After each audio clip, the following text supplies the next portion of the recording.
Welcome to another edition of Speak with Comfort Booth, the platform where we encourage people to find themselves, because in finding yourself, you find your unique voice, and then you can speak not just for yourself, but for others. Today with me in the studio are two fantastic Speak advocates. Shortly, they will introduce themselves. And we're going to be talking about a very controversial topic that I guess practically all of us know about by now. But let's get to the introductions. They say the song is better from the mouth of the person who sings the song. So this is a gender equal, please. So you go. Okay, my name is Idris Abiodun Usman. I'm the president of Future One Africa TV. Okay. I'm also an advocate for social justice. Fantastic. Okay. My name is Zainab Kasim. I'm the founder of Child Aid and Sponsorship Awareness Foundation, and I am a girl child advocate. Okay, fantastic. You see what I said when I said they are advocates of Speak? So we're going to dive right into it. The Chrisland School scandal. Yeah. That's what's on the table. Now, I have you in the studio because you're parents, and especially you, because you are a father. And during the narration, of the whole debacle, fathers took a beating because people felt that we concentrated too much on the mother, that where is the father? So I want us to unpack the issue, starting from where was the father in the scandal? Yeah, the society has given us responsibility as men and fathers. We are the breadwinner, we are in the religious term, we are the priest of the home, and so on and so forth. We are the defender of the home. And, so we leave the responsibility of raising children with the mothers. But that should not be the case in 21st century. 21st century, parents should be responsible to their kid at the same time. The man and the woman should focus on raising these children and giving them what they call a unique character. That character, because if without unique character in this 21st century, you have your children following every other thing they see out there. So it's the responsibility of the two parents to come together, analyze what kind of home they want to have together, what kind of children they want to bring up, what kind of abilities they want their children to grow up with. By the time you have this in place, I think the rest is it's like automatic. The children start just, they start growing with those things. But where you leave the responsibility for the woman alone, you ask yourself, that woman too has her own issues. She woman too has her own shortcomings. She can't do it all by herself. And you guys also got married. You guys didn't grow up together. The idea of where you're coming from and where she's coming from are two different zones. So you people must come together, build a one idea together, and agree on that idea. Okay, so this is my issue with what you said. When you were growing up, who was the primary caregiver in terms of nurturing?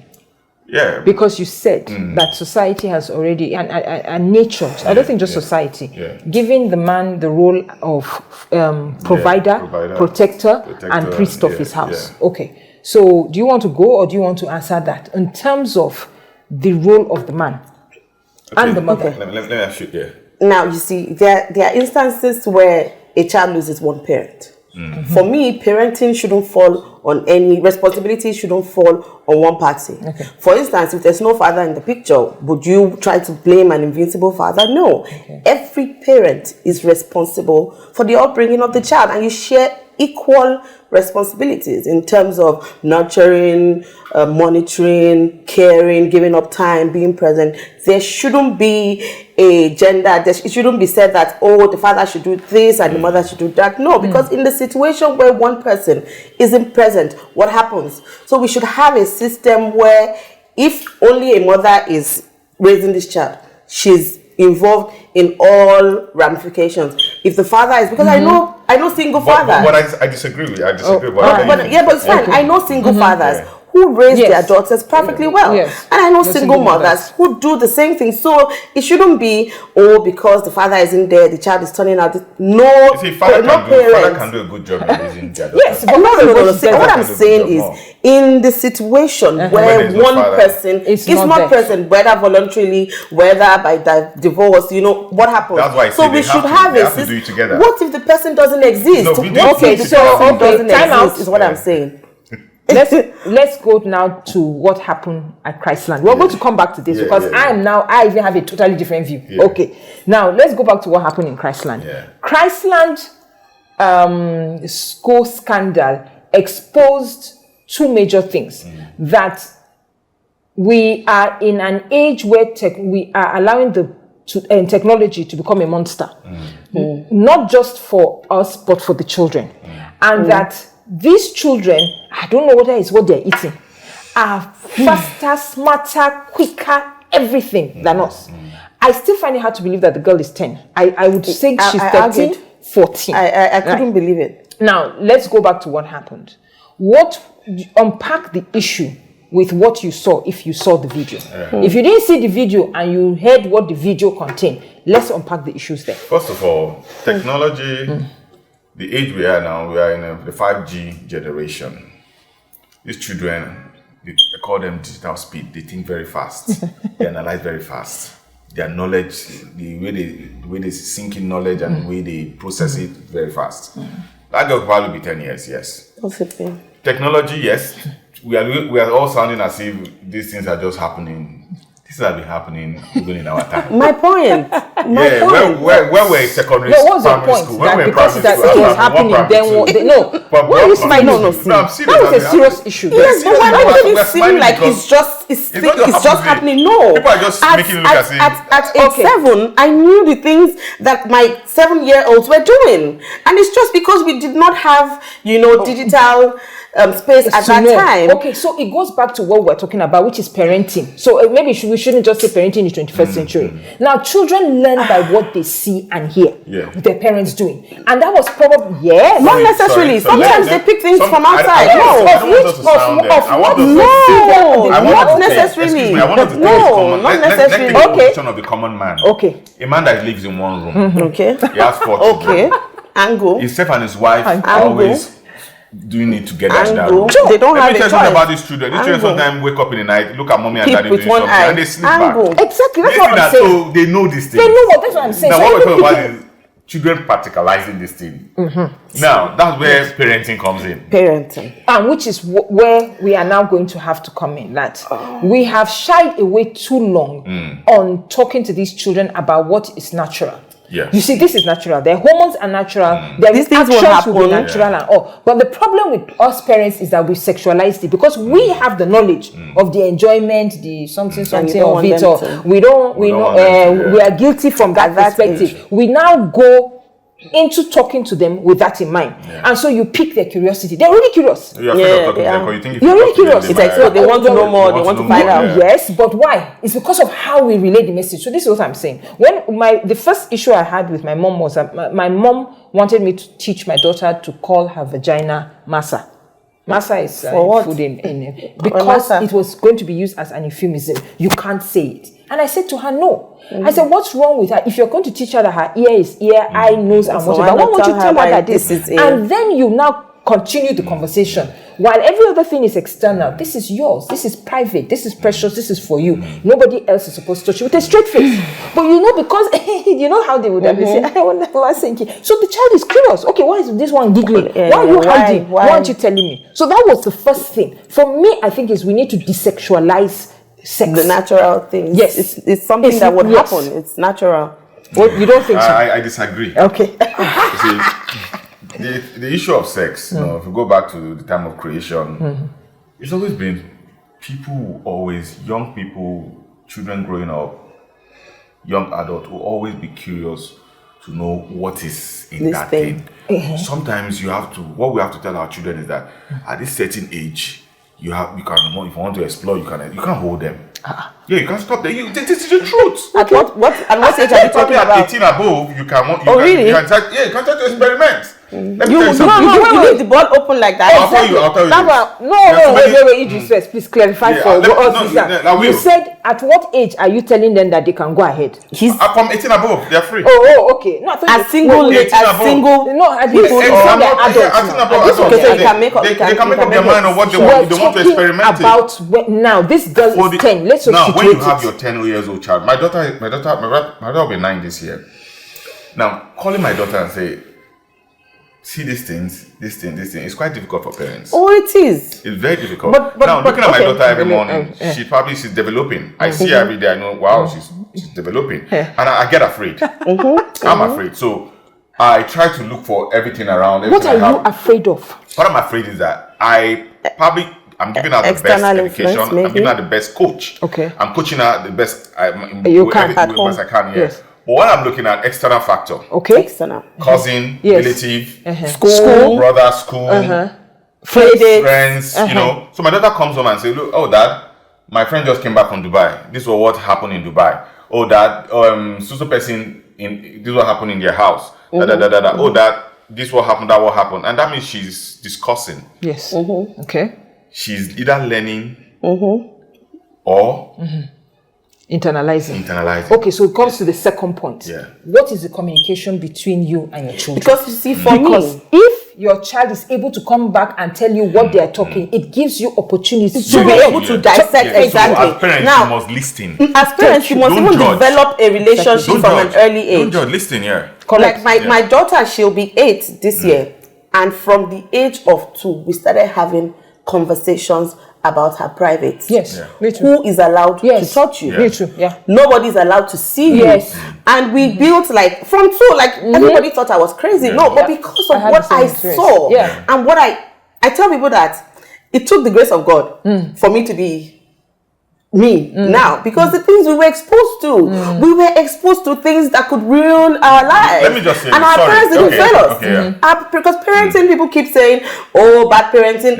It's not child's play. You do everything right. You know, you put your child on the right path, and this child just goes downstairs to buy something from the next street, and one useless uncle touches her wrongly, or one friend in the neighborhood, they do mommy and daddy, and just exposes this child to all sorts. Now, where we are getting it right in our generation is that we're having conversations. Our children are beginning to trust us. We have time to ask questions. The children are seeing our face on ground, you know, like as opposed to those days when the child comes, you don't get to have certain, like, you don't gist your parents about your playtime, like, I was with so person and we played, like, just like, I want to know what is your play, just your kicking ball. I want to know, like, that's the kind of parenting that and I'm not faulting anybody, because people are absent not because they want to be absent, but because life happens to a lot of people. So let's go to that. Life happens to a lot of people. So what it is I used to have a job that was taking my life 24 hours, 7 years. I just left that job this year. It took the lockdown for me to realize that I was almost doing the same things that my parents were doing. I was just providing, but I couldn't be there because my mind was occupied. I would come back really late and I wasn't present. So you see, after lockdown, I had a hard time going back to work because work wouldn't let me be a mother. So I had to choose. Do I want to become? But it's not easy. It's not easy. That is why there is also this platform that I've just told you about, Speak, right? We need people to dig deep down in them and decide. We're talking about can I be a parent? What about it's the same thing. It's the same thing. Should I be a parent? It's very important. And you said, because being a parent is sacrifice. For the first 10, 11 years of their life. 18 years, you have to be there. Like, you have to at least by 11, that and day to they are beginning to be there. So you see, like, I even had a fight with her teacher at school. I want to know what happens in my child's class because I don't want her being the one telling me this. When she tells me these stories, I want to know, okay, I want to hear your version from school and I want to hear her version. So I want to be involved. Gone are the days when, okay, you've gone to school and come back. Parenting should be being involved. Oh yeah, Kilo, what happened today? I want to know who are your friends, what are conversations you're having. Now let's go back. Should make the sacrifice. Let's go back to but it's not easy. In this case, I agree with you now bringing in the boy. In the video, the girl is clearly seen as the aggressor. Now, where I wasn't happy with the mom is that the mom had seen the video and came out to color it under rape. Yes. And that was what now even made the video go viral. Because people say, okay, let's even see from the angle what really happened. And that was when people saw it and were shocked that this was it. I haven't finished. The question I'm getting to. When we now saw the video, it was not now even vanilla sex we saw. What that girl was doing, I don't know how to do it. I don't know how to do it. So then we were watching this small girl going at it to the point that the boy said, I have never seen this type before. Please, what is the role now? Because we are empowering a generation of girls and leaving the boys behind. How do you think we can bring the boys at par now? Back to par. That's one. Two, the girl. Yesterday they said she apologized. I thought that was the wrongest move ever. The girl should not have been in the media again. She came out and apologized, took down her pages, and we shouldn't have heard from her. She should have just disappeared into thin air. That should have been the protection for that. Okay, fine. So let's hear that. I'm asking you as a guy, as a father here. What would the apology father here? The fifth generation. Okay. Digital speed. These children are 10 years. You look at them at 10 years because you could imagine when you were 10 years how you were processing things. These children don't process things that way again. At 10 years, they probably are thinking as an 18 years in our time, yeah, because they're open to knowledge. Exposure. They're open to the exposure is crazy, you know. Now, for she doing that, number one, has shown that she's cautious about what she did. She knows what she did. She was told what to do. Exactly. Does she know? She was not told what to do. She was told to come and say sorry. It's a process. For that video, she understands what she did. Oh, yes, she did. She understands it very well. She understands the pleasure part of it. I took my time. I analyzed the video. No, she did. She was even arranging the camera. She was arranging herself for the camera. She knew what she was doing. Now, for a group of their children here to say they want to do truth and dare, and they to a point whereby they were pulling their clothes, they were doing this. They understand what truth and dare is. They understand the implication, and now they were videoing it. Now, if you ask me to analyze it for you, is that these children understand the risks they were taking, they understand the pleasure of it, and they also know the implication. No, they don't. They know the implication in terms of. They didn't know. Why would I'll tell you because for children to take to get a camera, switch it on, film it, and actually share it. They were discussing it. They were discussing. So we're not filming as if who shared it? I was hiding my face. It had to be one of them now. That's what I'm saying. They shared it. They were not doing as if they were hiding their face. Do you think that they thought that the school would have been closed down? Because that was a direct consequence of the action. Do you think that the girl realized that for the rest of her life, people have saved that video and they know her family? The mother. That's what I'm saying. We had the Kim video. We had the TY video. We had the TY video in Nigeria. We had the husband leg video. So your children know about this video. They know that this thing. They knew that society don't give it out anymore. So after TY video, TY is still on stage. TY still came out to talk. They saw TY. They knew about it. 40-year-old woman. For her, what I would advise our parents to have done was take her to a country and let her just disappear. To be honest, yes, used to watch adult movie. Okay, wait. Let's discuss it. That's why I said these things have always happened. I always watch adult movie. Parents go out, parents is not around. Then people gather in secret and they watch it. These things have happened. These have been happening. But now you don't need to watch it in secret again. The palm of your phone. But that is it. So you can just Google and you see different. So Zainab and Idris, you see this one now. We are about to wind this down. Yeah. But this can only be part one. Yeah. Are you willing to come back for part two? No, we have to because we have to. Okay, that's ongoing. Okay, so we've not even gone. We haven't. We haven't. 100 of we haven't. It's so. But today, our viewers must go back with something. Yeah. So I want you to give 3 top level things. Each of us will give 3 top level things going forward on this issue. That we have young children who are exposed to so many things, and what is our role? I want you to focus on the tips based on our role.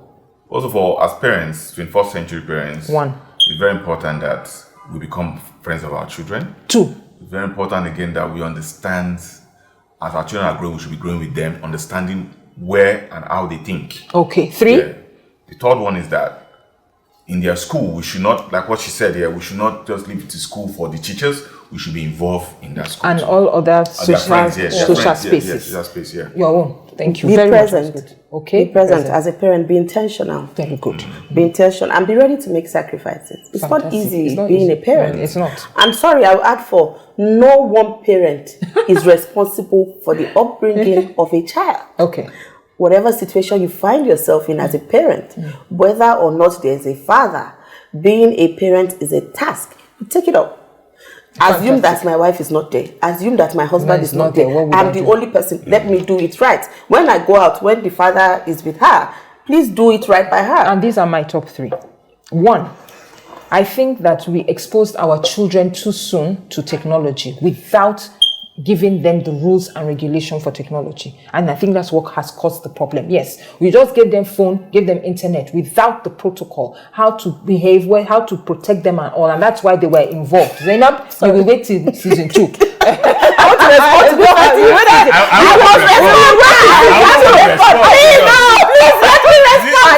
And now, my second is that while we are bringing up the girls, we are leaving the boys behind. Before we said the boys were in front and the girls needed to catch up. Now the girls have become supersonic and the boys are back. So, on each side we need to. And I think there was a point that you made that I agreed with when you now said that, which for me is the bias. That we are biased towards our children. But the sacrifice is that you also have to look at it that your child could be the aggressor. So as you are teaching your child, saying, this is bad, you are also warning the child that these things that I'm telling you, it could be you. So if it's you, I'm going to deal with you if I catch you. Unfortunately, we have come to the end of part 1. Honestly, even but my producer wants to slap me on inside. So why? We thank you so much for coming in, but we're going to take part 2 very soon. So drop your comments in the comment section and thank you very much. So bye-bye from us at Speak with Comfort. Bye-bye.